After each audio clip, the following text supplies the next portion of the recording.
Have I ever told you the story about the time that I was a soigneur at the Joe Martin stage race in Arkansas? I probably haven't, but maybe it will come up during my conversation with lanie Katcher, who I happened to stumble across when the algorithm was working for all the right reasons. When I saw cycling pictures and coffee and pastry and a hot dog on her feed, and I was like, I'm reaching out because I need to talk to her. But reality is also right in her bio. She says, and I quote, shifting the standard in women's sports. And that is super important to me. And it's one of the reasons why I wanted to have Melanie on our Fireside Chat on the Everyday Athlete Podcast Network. I'm not going to bore you with the nonsense. Subscribe, rate, review, do all the things I need you to do so that our show can keep climbing in the algorithm and we can get better results from it, which means that we can get great guests like Melanie. So enough of that nonsense. Let's bring her on the show. Melanie, how are you? I'm so good. How are you? I am great. So our show starts with a very simple question. Pineapple on pizza, yay or nay? Oh my gosh, yay. Like 100% yay. Like, what is this question? Yes, the salty and the sweet. Like, oh my gosh, it's heavenly. Did I tell you I was a New Yorker when we were in the green room? I did, right? Yes, you did. Yes. So then why would you say yay to pineapple on pizza? You know we in New York aren't doing that. Yeah, but Canadian, we're a little bit frisky, so we we do that kind of stuff. Okay, here's my follow-up question to that. Yeah. When I ask people that question, I always ask them, is it true that you would have just pineapple on pizza, or does it always have to have like jalapenos or Canadian bacon or pepperoni or sausage or some accompaniment to it, or can you just eat the pineapple on the pizza? No, I feel like I would need to have the Canadian bacon. Yeah, like again, like the salty and the sweet is kind of important, but just pineapple, I'm with you though. Yeah, it's a nay. It's out. Yeah, it's out. I've always said, like, because tomatoes are acidic, right? So nobody's ever Yeah, been like, can I get more acid on my acid? Like, that's just not a thing that people want to eat. It's not a thing. yeah. That's a really good opening question. 10 out of 10. Here's my next question. It's a Yes. simple question, but it does come with an opportunity for us to really explore who lanie Katcher is. And the question is, who is lanie Katcher? Ooh, that's a good question. I like to, I'm literally an everyday corporate girly who likes to call herself an elite amateur athlete. I'm very passionate about women's sport. I'm a woman in sport, and I love to bring more people with me. And I think that it's a beautiful thing, and that's really who I am. I'm really obsessed with endurance sports. So cycling and running is really, it's kind of becoming who I am in a very big way. It's really overflowing in so many parts of my life. Um, so yeah, this is who Let I me ask you this. am. You want to get more women in sport, but I'm going to tie it in. You said you're a everyday corporate girly. Are you also seeing that you need to get more women involved in corporate work, corporate business? I feel a little bit less Okay. in the kind of line of work that I do. I feel like it's a lot more accessible, but I do find that there's definitely a lot of opportunity in sports, especially in sports that kind of maybe have that elitist connotation, like cycling, which is a Like little bit, cycling? yeah, which is a little bit more of a harder sport to get into. It's not just like you Yeah. buy your running shoes and then you go running. There's a little bit more implication to it. So, eliminating all those barriers is definitely something I'm very passionate about. How tall are your cycling socks? Oh my God, they're well. I can show you. I could show you. I definitely have all of my cycling Tan tattoos lines. all over my body. Exactly. Um, but I'm definitely on the arrow side. Don't worry. Yeah. Yeah. When you decided to put into your bio that you wanted to shift the standard in women's sports, what was the catalyst for that? Like, what were you seeing? Was there a particular instance? Was there a role model that you had that you were like, you know what, we need to be louder about getting more and more women involved in sports, especially cycling? It's actually such a good question because I've been reflecting on this quite a bit recently because a lot of people are asking me because I feel like this year on my vision goal, I'm a very woohoo person. So the vision goal is very important for me. And I have like a big sentence that says, in my woman in sport era. And this year, that was my goal. It was to do everything that I can to make women's sports so much bigger and brighter. And it's actually really funny because I was really thinking about this a lot recently. And my entire life, I've played competitive sports. And being a woman in sport has never been something that was an issue for me. I was always in elementary school, I was always the first one to be picked out of even the boys. Like I've always been like one of the boys in the sense that beat the boys in sports. That was definitely one of my motto. So maybe I was intimidating them. I don't know. So they were like, we'll pick her first. I don't know. But even the entirety of like my elementary school, my high school, and even in college, the division of women and men in sports was never, we were all equal. Maybe it's a Quebec thing, I'm not sure.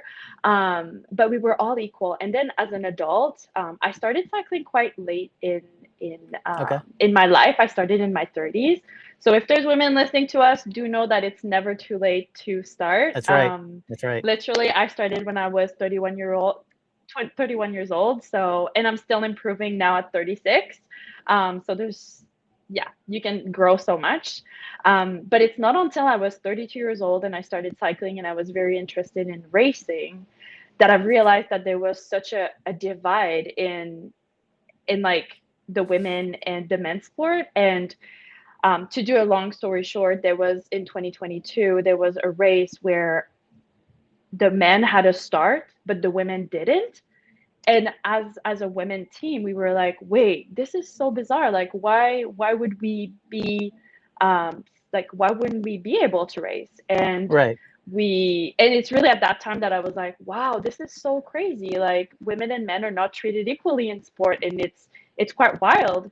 And It that's really is. when, and it's kind of really when it really started. And then myself and so many amazing women here in my city, we started really advocating, and now we're pretty loud about it. Like we really don't stop talking about it. We don't, I don't know if I can say that, but we really don't shut up about it. Like, You and can say whatever you want and as loud as you okay, want and with whatever curse words you want. we're literally screaming about it. And it's actually really cool because I mean, it's not cool that there's a divide, but it's actually really fun Right. that so many people, and I'm going to be talking about my city because I feel like we have something very special here in Vancouver, um, that we really started really advocating for it. And I happen to be one of the few that does the social media thing, and that's maybe why I'm a little bit louder. But there are so many of us here that do so much to contribute to the growth of the sport. So that's kind of how it came all about.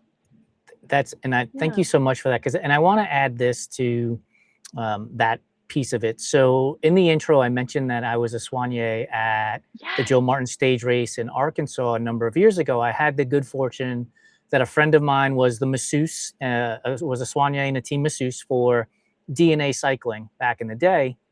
And Nice. she asked me if I would be interested in being a soigneur because I was like, that's so cool. I kept like applauding her for what she was doing. I just thought it was cool as shit. And so she invited me to go there, and I got to be a soigneur. And I'm gonna say this to all the men out there who don't think that women belong in sport, they're not as good or whatever else. Go to a stage race that is women only. When I tell you, they are like, I had to hold the water bottle out, right, so that they could grab the Yes. water bottle as they go by. And there's like 60 women going by at 25 miles an hour. I am crapping my pants at how fast they're going because I'm like, my arm is going to get taken off, right?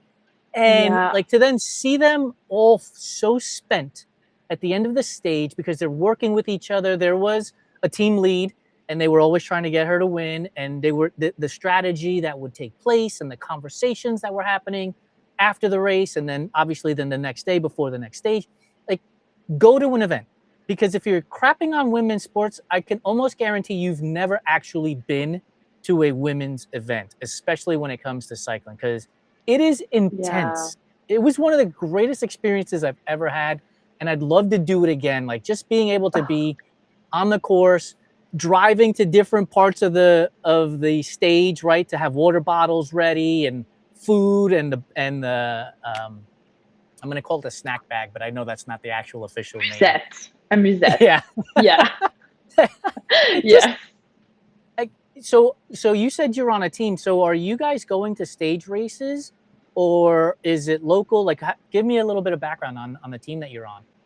Yeah, we do that. So we do do a lot of stage races. We do local racing as well. So there's multiple. Cycling is very diverse because, like, yes, of course, it involves a bike, but there are so many different types of bikes. So there are so many types um, of racing that's available. But yes, as you just mentioned, it's actually funny that you just mentioned that because we just the Tour de France Femmes avec Zwift just ended. Yeah, we're going to talk about and that. oh my God, I'm so excited. And yeah, like it's so electric. Like women racing is so electric. Like if anyone that's listening has had the chance to watch it and experience it, it's so electric. Like it's just so much because the race is a little bit shorter. Well, it's not a little bit, it's a lot shorter than the men. A lot shorter, yeah. Like a lot shorter than the men. It's moving so fast. It's electric. Like you never know what's gonna happen, and it's just so entertaining. And cycling is such a weird sport in the sense that it is a team sport, but there's only kind of one person on the podium. So sometimes it's like, especially when you get into the sport, it's a little bit hard to understand, especially kind of like at a beginner level, in the sense that there's a lot of ego sometimes that's involved. You don't really know what type of rider you are, what kind of racing you like to do, Yeah. what are your strengths, what maybe your opportunities. So it gets a little bit complicated to understand that, like, okay, my contribution is maybe not reflected in a podium. However, the person that is on the podium is a result of my efforts. Right. So it's a little bit difficult, but yeah, it's electric. Women racing is electric. Do women's teams have the same number of cyclists on the team as the men do, like when they go to races? Because I think the men have 8 or 9, right? If I'm not mistaken. Yeah, it's the same, 7. Yeah. 7. Okay. Wait, is it 7? Yeah, I believe it's 7. Yeah. Because Something here's the like thing. Yeah. I think you said something that you may not have intended to say, but I think it's very poignant. So if you watch the Tour de France and you're watching the men race, right? Pogacar and Jonas, right? Those guys they're climbing mountains, they're sprinting. Like those are the two guys that do that. Then if you look at Jumbo Visma, right? Like Wout van Aert is probably an all-around cyclist, right? Because he's winning all kinds of different races. But then you have guys that are doing jobs, right? Seb Kuss is a climber, so he's doing a job. You have guys that are doing jobs. What I found out when I was with the DNA cycling team is the women, every one of those women did everything. Like they were climbers, they were sprinters, they were attackers. Like it was more of like an all-around cycling ability as opposed to being skilled at one thing. Now, don't get me wrong, it happens in baseball and stuff. But am I mistaken in making that statement? Like, are women more all-around cyclists as opposed to focusing on one particular type of cycling when they're doing a stage race like that? Not necessarily. I think that it's okay. The DNA team was more of a pro Conti team, which is kind of like a different level. It's like a different type of pro level racing. But at the pro tour level, so what we see at the Tour de France and the Tour de France Femmes avec Zwift, it's definitely everybody has a specific purpose. Gotcha. Okay. So I think it just depends on the level. The level. Yeah. Because exactly. A year or two ago, like Demi Vollering won the Tour de France Femmes avec Zwift this year, and I believe she won a couple of years ago too. Correct? Yes, in 2023. Right. Yes.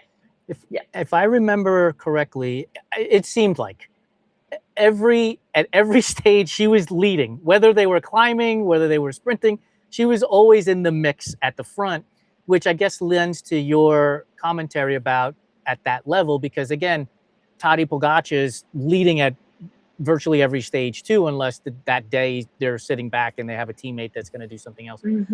So I guess that kind of makes sense. And thank you for helping me understand, like at the different levels of professionalism, different cyclists are going to be able to do different things and perform at different components of a race, so to speak. Exactly. Yeah, exactly. Yeah. So I want to change gears. See what I did there? That's a very good one. And I want to go to a different style of racing because Yes.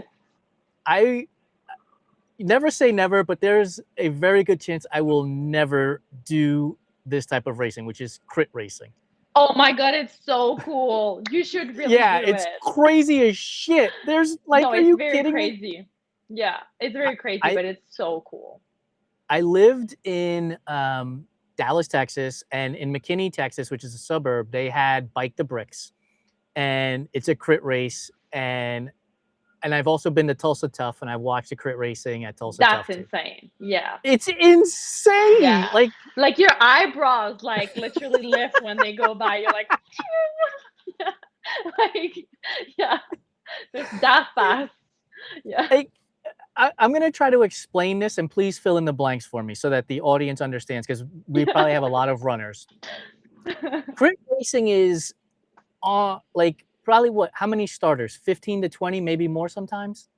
Oh my God. It can be like hundreds. Yeah, and they're Like going it can around a be in, short track. especially in America. Yeah. Yeah, it's a short track that has steel girders around it because you can't have people just walking on the course. And so they're going around at these amazing speeds within millimeters of each other. Yeah. They are rubbing elbows. There is a lot of yelling going on because people are trying to pass while also like getting like it's just mayhem. Here's a great way to it. It's like a mosh pit on two wheels. Actually, that's a good comparison. Yeah. Yeah, actually that's a really good comparison. And like, so I've been to them, and your excitement tells me that you've done crit racing too then. Oh my gosh, yes. Like actually we have one tonight. Yeah, we have like 2 a week, weekly. It's like really cool. I mean, there's different levels, like the Tulsa Tough that you're talking about. That's like supreme elite level of crit racing, but there are like it is accessible like for anybody that wants to start. You just don't Yeah. go as fast, but yeah, it's like a super fun type of race because usually you're able to stay in a bunch because the course is much smaller. So you're Right. able to stay in a bunch. When it's like a road race in the sense that like think Fondo or like hundreds of kilometers and stuff, it's if you get separated from the group, it makes your experience a little bit different because then you're kind of on your own battling nature. Yeah. But yeah, that's what makes crit racing electric. It's accessible and it's very friendly and yeah, it's just so fun. It's electric. Have you raced crit racing at night? I've done actually we have like a big one in Vancouver called the Gastown Grand Prix, and it's not at night, but I would say that it's kind of like just as electric as racing is at night because you're like racing on cobble, so you're like Oh, going like really? at speed, yeah. You're literally like and you're just hoping that your chain doesn't drop or like your bottle cage don't just fly off, and you're like. Yeah, but it's like so fun. You go so fast and it's really electric and oh, it's so cool. Like hearing like people just like cheering on strangers, like, you know, the barriers that you were like mentioning, like they're like going on it and Yeah, it's so fun. it And is loud. as a spectator also, it's the most accessible type of racing to Yeah. watch and kind of like understand cycling and kind of like Yep. find the love of it and kind of like understand what it's all about because they come so fast in circle that you get to see your friends, you get to see the cyclists so often. So I think it's a really, if anybody has a chance to go see a crit race, do it. It's pretty I cool would, at any level. yeah, I Yeah. highly recommend it too.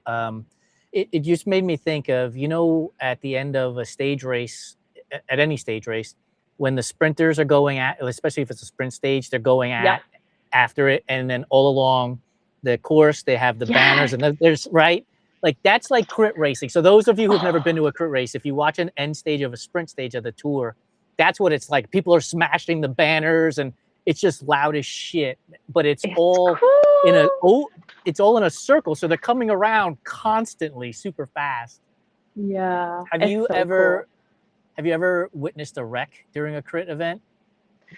Oh, yes, I did. It's And it's rough, right? like, Like, oh, yeah, touching wood, but yeah, yeah, it's very spooky. Yeah. yeah, That's like a little bit of the kind of part that's not so cool about yeah, an extreme sport like well, I mean, like cycling can be very yeah, extreme descending, going at yeah, speed, being so in so close proximity, like you're trusting the people that yes, you're following.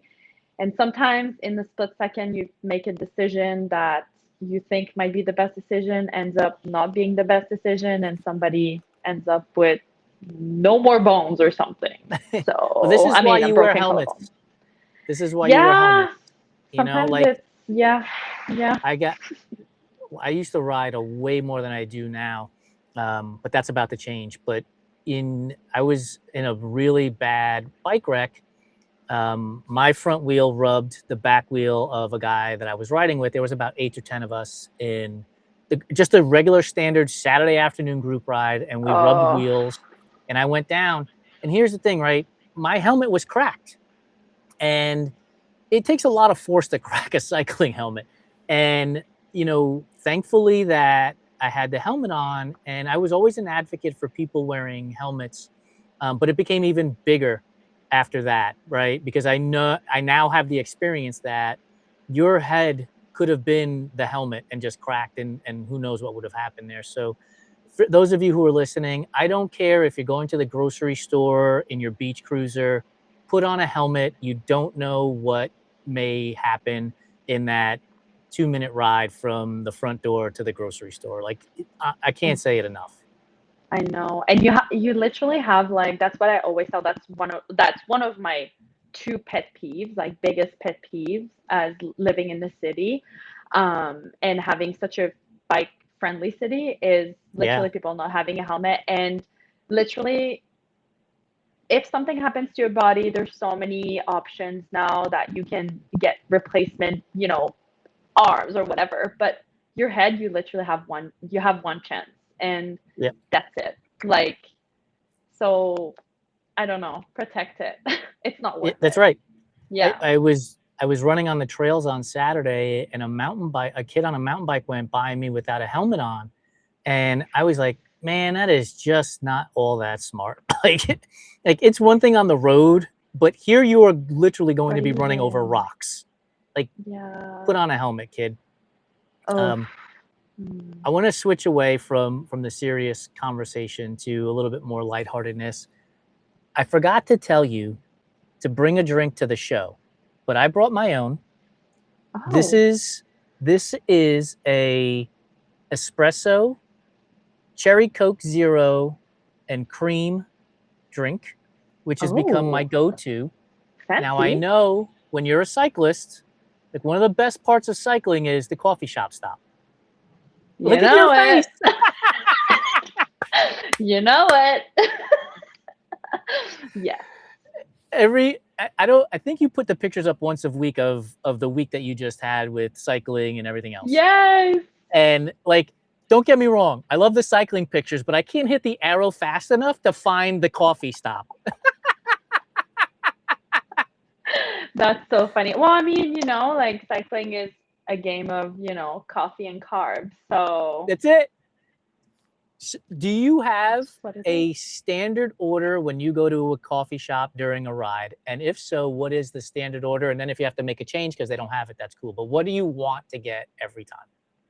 Okay, so for a very long time, I was like and like for many years, I'm gonna say like I've been cycling for 5 years, and probably 4 of those 5 years, I was always ordering espresso tonic. Like I'm obsessed with espresso tonic, like Me winter, too. summer, because here in Vancouver we can literally ride winter, summer. So if somewhere on the menu at a coffee shop they had it, I was like, please, I need. But now, oh my God, I don't know what's happening to me. I don't know if it's because I'm aging or something, but I'm into cortados like so much. Like I really love cortados. I feel so fancy with my little like beep, beep, beep. Yeah, I don't know. I'm really into cortado. Yeah. So that's what I have now. Yeah. And I want to clarify, when you say espresso tonic, are you getting an espresso and then the small glass of tonic, or is the espresso in the tonic? Espresso in the tonic. Yeah. Yeah. So Yeah. I've seen that on coffee shops, walls, menus for years. A couple of weeks ago, we ran the San Francisco Marathon and we were having brunch. And I was like, you know what I really want right now is an espresso and Pellegrino.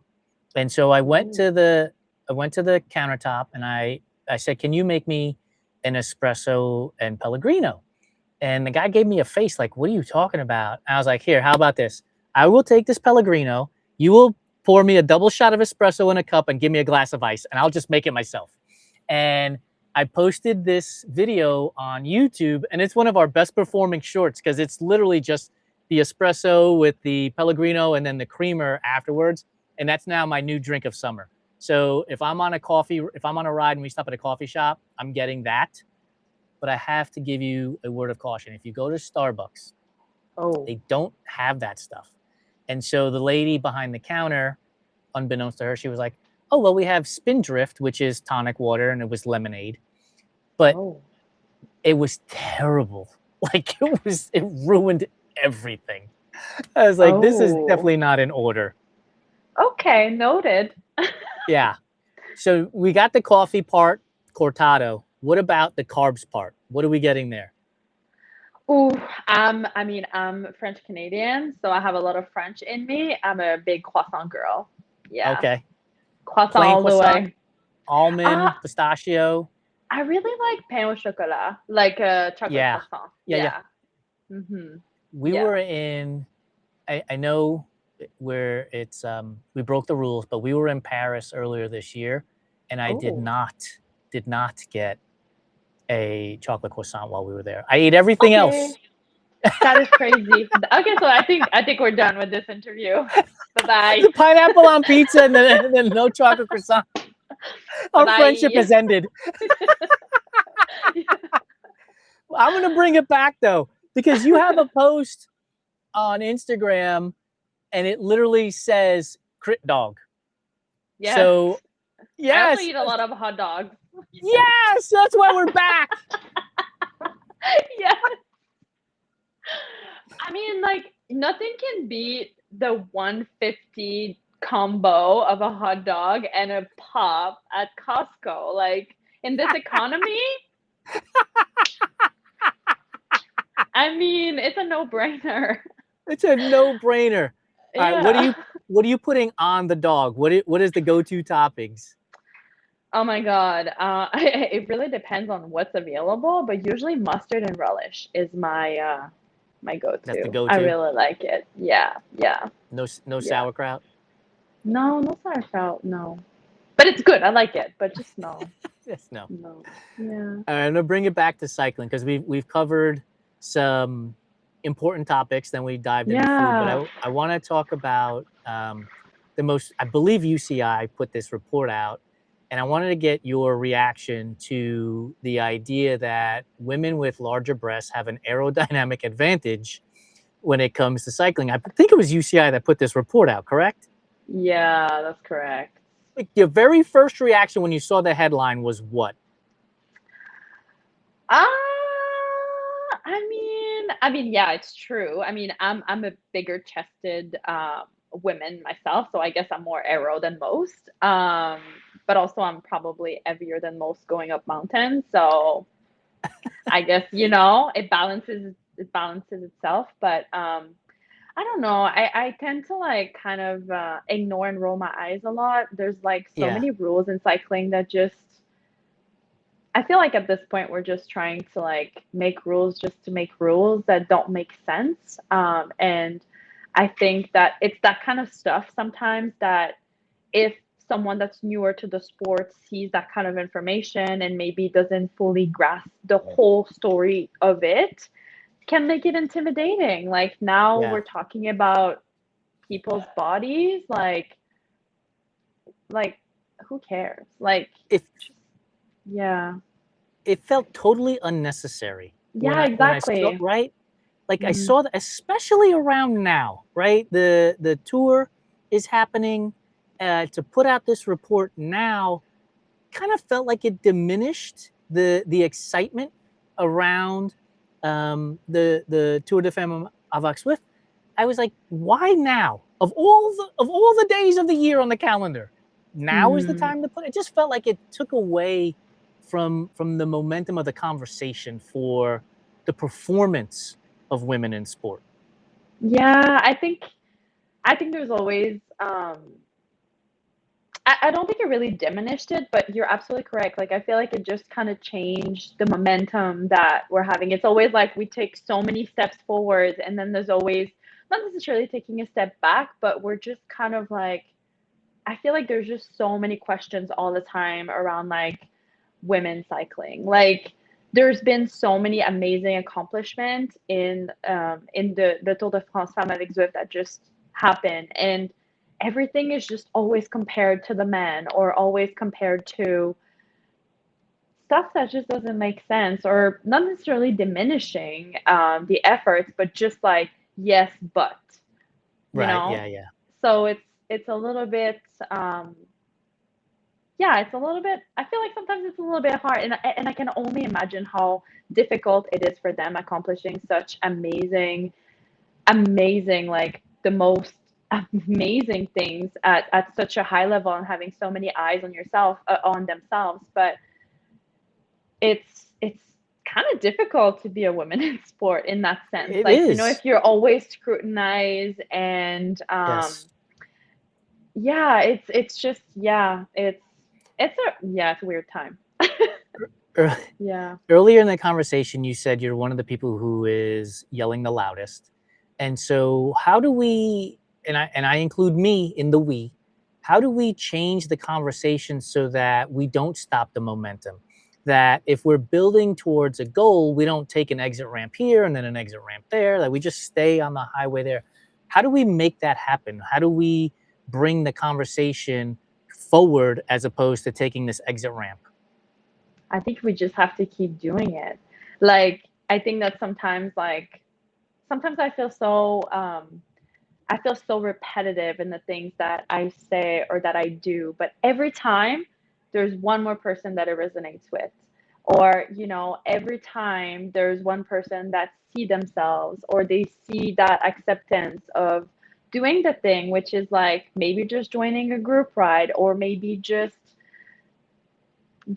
saying hi to someone on the flyby, like something very easy. And I think that this is how we keep the momentum is like to just don't stop the momentum and just literally being, I don't want to say annoying because annoying wouldn't be the right word, but just being very dedicated to the mission. And I think this is why, like, and also being very comfortable with being inconvenienced. I think that this year, if I go back to my vision board and being in my women's in sport era, I feel like this year I've been the most inconvenienced I've ever been in my life. Like waking up early to accommodate stuff, staying late to accommodate stuff, like being on or, you know, like just doing a lot of things just because I really want to foster that community and I really want to, you know, make it so accessible for so many women to get their feet and like clip in and get into the sport and find their people.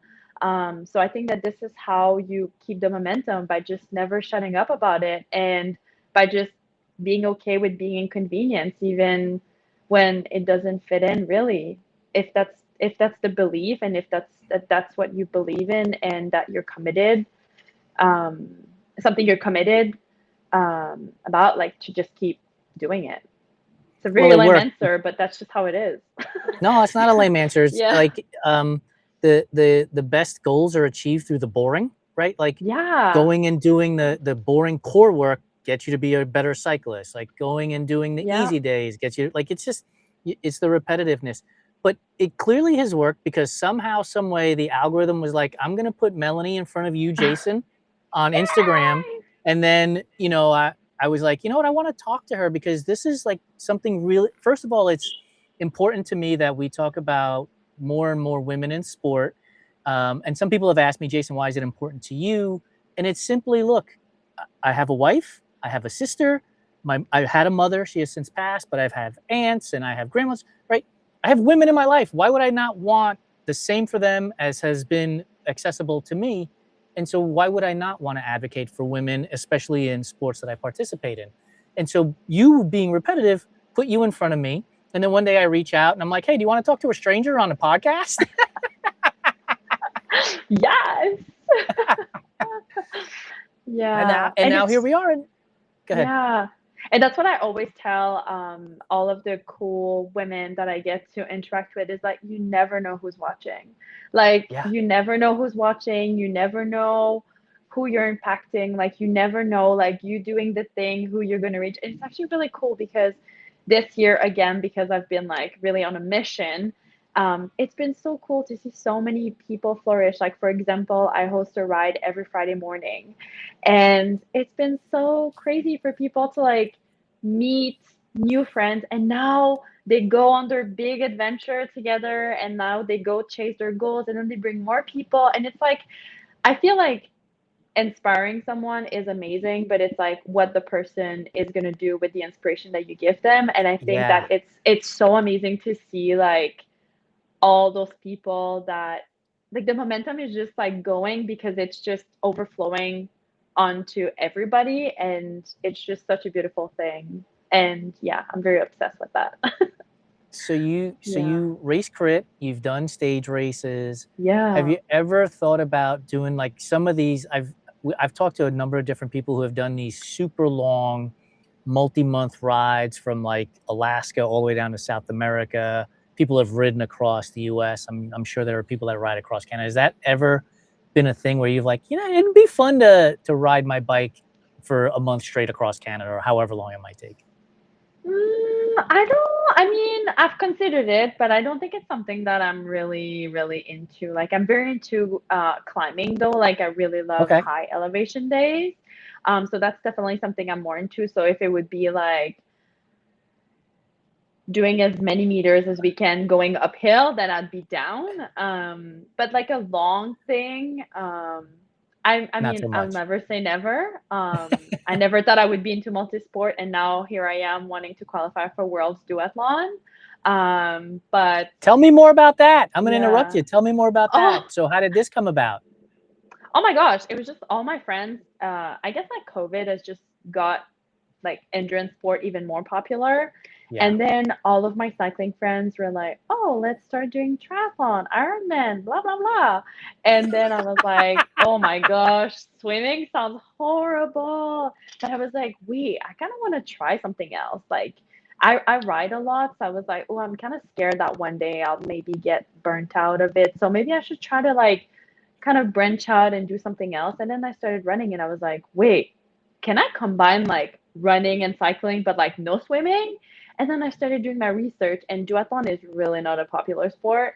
And then I Yeah. found that there was one in my city, and then I did it. And then I was like, oh wow, this was really hard. And like, I really need to work on my running. So that was like in 2025. And then in 2026, at the beginning of the year, I was like, oh my gosh, like, I really have to, I really, after 2025, I was like, oh my gosh, I really want to do it again in 2026, but I really want to do the work and like be such a better runner. And then I did the work and I did it so well. And then I was like, wait, how far can I take this thing? And then and then I was like, let's go. We're going big, baby. And then I've been training really hard at getting better at running and getting faster and being able to be competitive. And yeah, so in a month from now, I guess we'll find out if I go to Worlds next year. Yeah. So what's the event you'll be competing at in a month to determine whether you qualify or not? Yeah, it's going to be the Cultus Lake Duathlon. Very cool. And Yeah. what are the distances? It's going to be a 5K run, 40K bike, and 10K run. Oh, so it's the second run is even longer. Because a lot of Yeah, times the which duathlon is usually the same distance. yeah, that's usually a sprint. It's like the multisport world. Like I still don't fully understand it. There's so many So many. like it's insane. People talking about Yeah. triathlon. I'm like, this is crazy. They're like, yeah, but I'm just doing like a standard, and I'm like, well, what even in the standard? And then oh my god, there's just so Yeah. many different. Yeah, it's very complicated. Yeah. I Yeah. I wouldn't say I've hung up my Ironman credentials, but it's been since I DNF'd in 2019 at Ironman Wisconsin. So my last finish line was in 2018. It's been 8 years since I've competed at Wow. the That Ironman is distance. Yeah, impressive. Very it's impressive. it's a second job, like absolutely a second job. Training 20 hours a week. Um, I wanted to ask you this question before I forget. So, cyclists first, you start bringing running in. When you have to start dedicating more time to running and less time to cycling, because there's still only 24 hours in a day, what was your react? Were you like, do I really want to do this? Because I really love my bike? Or was it, you know Mm. what? I'm going to get better at this running and I'm going to focus on that. To be honest, that's a really good question, and that's also something I've been really thinking about lately. Because in 2025, I think this is why I didn't do as well as I wanted to in that duathlon. I mean, I was also very new to running. I was only a few months into running. But yeah, at the beginning, it was very like, really in the summer when all my friends are cycling, I'm gonna go do a long run. Ew. But now I'm really realizing how important it is, and especially like that's a big goal that I really want to accomplish. And I think that that's kind of like a beautiful thing about social media in the sense that like I I think like I'm kind of in a weird space as an athlete in the sense that like I'm no longer a beginner at the sports that I competed. I'm very competitive in my age group. But I really want to be like welcoming and very like nurturing and Yeah. inspiring to other women. But I'm kind of like in that point where like sometimes it's kind of very difficult, but I do want to share my goals because like it also holds me accountable, and also Yeah. like maybe other people don't know. Like there's so many people coming in my DMs recently, being like, actually last night someone was like, oh my god, I saw your content about duathlon and I didn't even know that was a thing, and I really want to do it because all my friends like swim, but I don't want to swim. And I was like, oh my god, girl, that was me too. That was me too. And so I think that's like a beautiful thing about social media. I'm going a little bit on tangent here, but I No, think no, it's a go. beautiful thing about social media because like sharing your goals, it makes me accountable. And this is why now, like, to go back to your question of like, running more and maybe cycling less, like now I'm like, I said to the world, I'm doing it. I got to do it. Like, of course Yeah. I have to do it for myself, but I feel like now I maybe like inspired someone to do it too. So I can't give up. Like, I can't give up on us, you know? That's right. Um, so yeah, so it's a little bit of, but I can totally see how me being more dedicated to running, how it's improved, so much. Yeah.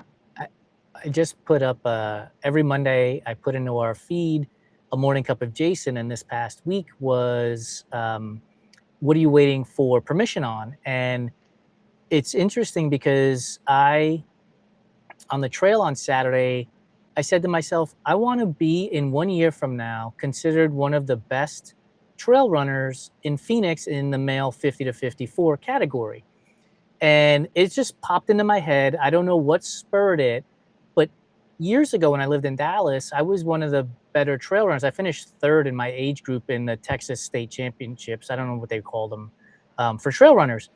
And so I bring this up because it's kind of like what you just said. Like I'm putting my goals out into the atmosphere for people to know that this is the goal, and it's 365 days from now. It's not tomorrow, and so like I'm going to be working on it. And I think it helps to hold me accountable and then gets people like you to be like, hey, how's that trail running thing going? So that you're holding me accountable to it as well. And I just think that when we use social media in that way, it does become a beautiful place. Yeah, I totally agree. And like to go back to like a question earlier about like how do we keep the momentum? I think that this is a way to do it. Like if you keep showing up, somebody is going to see it. And like, we both of us, like we're very passionate about our communities and what we build, but if we don't show up, like Yeah, even if nobody's watching, even if we think nobody's watching, even if we think nobody's going to show up, even if we think everybody's going to tell us no, like you never know. And like maybe somebody is that person that literally needs to scroll and see, or even like in real life, like again, to go back to the rides that I host on Fridays that are like welcoming to new like new women cyclists. Some people see us in Stanley Park. It's a park we do. It's a route that we do here in our city, and they see like a massive group of women like going through, and they find us on socials or on Strava, and then they're like, oh my gosh, like, can I do this too? And yeah, of course you can do this too. And then they're with us the next week. So I Yep. think showing up in so many ways, like obviously social media is, in my opinion, one of the easiest way to show up because it's kind of less effort. I mean, in my Yeah. opinion, again. Um, but yeah, just show up. That's it. So we Yeah. actually started the Everyday Athlete Run and Coffee Club, which is a run club that meets every Wednesday at 5:30 a.m. Here in downtown Phoenix for that same exact purposes. Like if you see a bunch of people running, you may not say to yourself, I'm going to go do that tomorrow, but you might say, let me go find who these people are. And then maybe the Yeah. next week you come out and then you meet people and you connect. And then you find that you have things outside of endurance sports in common with each other, like the fact that you both love to eat hot dogs. Like that's Yeah, amazing. exactly. You never know. That's the beauty of Yeah. all of this stuff. Melanie, I want to be cognizant of your time. And I do have some other food questions to ask of you. Oh, We call it a rapid fire food question section, but take your time in thinking about it. You have the duathlon coming up in a month. Do you have any cycling events coming up uh, between now and the rest of the year? yes, I do have the Whistler Grand Fondo that's coming up the week just before my duathlon. So I'm Oh, gonna kind wow. of treat it as, yeah, I know. Yeah, those were really crazy goals, but this one I'm just gonna treat it as just kind of like my last final kind of big training ride for my big race. Yeah. And where can people find you and where can they find the cycling club that you host on Fridays? Yeah, so everybody can find me on all social, my name at lanie Katcher. And if anybody finds me on Strava, you'll be able to have same my name. We'll be able to have access to all of the events that I and we as a collective host. And look, Yeah. even if you don't want to get into cycling, follow Melanie's account because there are coffee and carbs pictures on there. Her cycling pictures are gorgeous as well. And she's advocating for more women in sport, especially the sport of cycling. So you're also will be supporting a great cause. Are you ready for my food questions? Yes. All right. Are you a fan of Oreos? Yeah, I mean, meh. Fan, I Take don't it or leave know, it. but it's pretty good. Yeah, yeah. All right, we'll skip that one then. your your favorite chocolate candy is? After 8. Oh, that's a new one. We've never had that answer I'm on our telling you, show. I think I'm like 36 going on like 95. I think that's me. I have What really a, different tastes. what about Yeah. the after 8 is makes it your favorite? It's just the mint. I love like the mint and the chocolate. Like it's Yeah. oh, I love that thing. Like I'm kind of one of those people that like brush my teeth and then I really don't mind. Like I'll go drink coffee and I'll be like, mint coffee, it tastes so good. One of the greatest mint treats I ever had was I raced Ironman Maryland, I think 2016. And there is like a general store in the middle of nowhere, Cambridge, Maryland, and they had an Andes mint ice cream sandwich, and it was so damn good, and I've never been able to find it anywhere since. It was so Wow. minty, it was so perfect. Oh, that sounds delightful. What about your favorite non-chocolate candy? What is your favorite non-chocolate candy? I really like those Swedish berries. Yeah. Yep. Yeah, those Swedish berries are really good. I like to take them and then like squish them and then eat them. Like I don't know why I do that, but it's like squish them and then they're like and then yeah. Yeah. Parents of, the cliche is parents tell you not to play with your food. I am totally opposed to that. Play with your food, kids. Like play with Yeah. your food. You only get one shot at life. Might as well enjoy it. There you go. Favorite flavor of ice cream is Chocolate. straight chocolate. Yeah, well, I have like a Ninja Creamy, and I eat ice cream pretty The much every best. night. It's The like best. literally life-changing. If you're listening, please, please, please, it's the best investment. You're like literally, it's gonna change your life. And And yeah, I mix chocolate and peanut butter and mint chocolate. yeah. Best.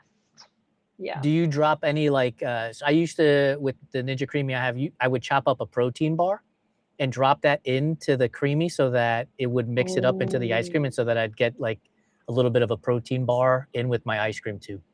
Oh, that's a good hack. I'll try that. Yeah, Yeah. it's fantastic. And then you don't. I mean, look, I don't feel guilty eating ice cream. I've got pints in my freezer now. I never feel guilty. But if you're somebody who might feel guilty about eating ice cream, chop up a protein bar, drop it in your Ninja Creamy, and then you can be like, look, I'm getting my protein recovery on. There you go. There you go. Do you like cake? Are you a cake fan? I am a cake fan, actually. Yes. Do you have a favorite flavor of cake? Again, chocolate. I'm boring. But Chocolate. yeah, chocolate cake. Yeah. Like, are you, so now, because look, I love food, so you have those real thin layers where you'll get like 7 to 10 layer chocolate cake because they're all real thin, or you can get like the thicker ones and it's only 2 layers. Like, where are you headed when it comes to chocolate cake in terms of favorite? Probably the more layered. Yeah, right? It's Yeah. more chocolatey, Yeah. I think. Yeah. Yeah. I agree. Yeah. Are you a fan of ganache? Fan, no, but I appreciate it. Yeah. Yeah. What part of chocolate do you go wild for then? Like, is there a chocolate where you're like, I gotta have that? No, I'm very like my nutrition is very much like for performance, so I really don't really think that Okay. much about it. Yeah, so I'm Yeah. just like, oh, it tastes good, good. Yeah. Have you ever been to the Collier Chocolate Factory in Switzerland? No, I've never been to Switzerland, but now I'm gonna have to Oh, go. you have to go. So we were in Switzerland over the summer, the spring, and we were in Vevey, and we took the train to Collier Chocolate Factory. And so we went on a tour, and they have like, I don't know, Melanie, like 1,000 different varieties. And so like people are like, they're taking like one every like 10 steps. And I'm like, all of them. Like, I'm just like, I walked out there, I was so full, but it was so good. I mean, the chocolate it tasted so amazing. And here's the thing that I learned, because cocoa doesn't grow in Switzerland, right? I was like, I don't understand how Switzerland became the capital of chocolate. Like, this is not a tropical. As it turns out, Spain and the conquering and all of that stuff actually brought the cocoa to Switzerland, where they introduced milk into chocolate in Switzerland because of all the cows that they have there. And that's how milk Oh, chocolate got started. And that's how that became the capital for great chocolate, not just good chocolate. Lessons here, wow. kids. Yeah. Yeah. Love it. What's a meal that you would love to have after every hard effort and every hard race? Oh my God, You a may not always burger. have it. A burger, straight Oh, I cheeseburger. always have it. Always. Don't be kidding me. Like, I always have it. That's actually something that like everybody knows about me. I'm a big hot dog and burger girl. Like, I love it. very, very good diet here. Yeah. But yeah, a burger. Like What's on literally, the I really burger? like. Okay, I'm a big fan of lettuce wrap burger. Yeah. I love my veggies. But it's mostly for the fries that I do it. Because I think like, I'm like I'm like, I need my protein, I need my veggies, I need my fat, but I really need my carbs, and it's really for the fries. I'm like Yeah. such a yam fries girly. Oh my gosh, I love yam fries. But yeah, a burger is always my celebratory everything. Although I'm like So, really into burritos lately too. So, are fries greater than onion rings then? oh yes. Onion rings don't even stand a chance. Yeah. See, we could have lunch together because I will eat all the onion rings and you can eat all the French fries. We'll be happy. There you go. Perfect match. I love it. Before I let you go, my last question, Yeah. and this is perfect because you're a chocolate fan. A tray of brownies has come out of the oven. It's sat on the counter long enough that you could cut it without making a mess. Do you go to the corner piece, the edge piece, or the middle for the ooey gooey piece? Oh my God, corner, because it's gonna be a little bit crispy, and then you'll have like you'll be more able to hold it in your hand because it's like a little bit harder on the corner. Yes. Oh, corner for sure. Yeah, corner Yeah. for sure. What kind Now, of person would go in the middle? I have had guests that say they How go in the did your middle. parents raise you? Yeah, I had a friend who said to me, I love going into the middle, but what I'll do is I'll cut 2 lengths so that I get the corner and the edge so that I can separate that so I get 2 pieces there, and then I'll take the middle out and I'll have that piece too. This is He crazy. ate half a tray of brownies on him. That's so funny. Do Oh. you top it with ice cream or are you just Oh my straight God, brownie? yes. Oh my God, vanilla ice cream. Amen. Yeah. So you are a coffee fan and you have a creamy. So here's what I'm going to encourage you to do.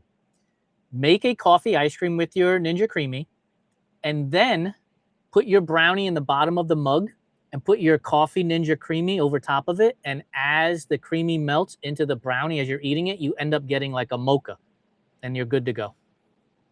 That sounds amazing. Right? Like Yeah. that's the perfect end of the day. You've worked your ass off all morning on the bike and now you're throwing Netflix on and you're just going to put on your soft pants with your legs up and you're good to go. It's perfect. Wait, end of the day? I can drink like I go to bed by like 7 p.m. I can't drink coffee at 7. Like this is crazy. This is a breakfast thing. I'll be wired up all night. So you're one of those people who the caffeine will keep you up throughout the day if you drink it too late in the day? Oh my God. Yes, I'm one of those people. 100%. Yeah. Like I can drink coffee at 8 p.m. and be asleep by 9. Like I have no problem with it whatsoever. Oh my gosh, Yeah. I wish that was me. My wife has she does a lot. She's a doctor. She does a lot of research, and I might be misquoting her, but she says that the people who can drink caffeine at the end of the day and go to sleep fast typically have ADHD, and the caffeine does something to the chemicals in their brain that allows them to go to sleep faster than those who don't have whatever the chemical mix-up is. So, Oh wow. yeah, Food it's for interesting. thought. Like, Yeah. never knew. Yeah. Damn. I want to say thank you so much for saying yes to a stranger when they invited you on their podcast. I really appreciate you agreeing to having a conversation. I hope you had fun here. I know that I have because I have a goal with every podcast is to get my guests to say that's a great question at least once, and you gave me 4 that's a great questions. So I did my job. I got Yes. 4x. Overachiever. I appreciate you. Thank you so much for joining me. Thanks for having me. That was amazing. I'll see you. Bye. All right. I told you the story about being a soigneur at the Joe Martin stage race in Arkansas. I'm telling you, folks, if you can get out to a crit race or a stage race, especially if women are racing, do it. Don't think twice about it. Just show up and you will be amazed at how athletic and how amazing and determined these women are when they are on their bikes. It is unbelievable. I appreciate you hanging around for the last hour or so. Come back next week for our next Fireside Chat, where we'll be having more and more fun as we go through this process of interviewing everyday athletes. Have a good one, everybody. We'll see you.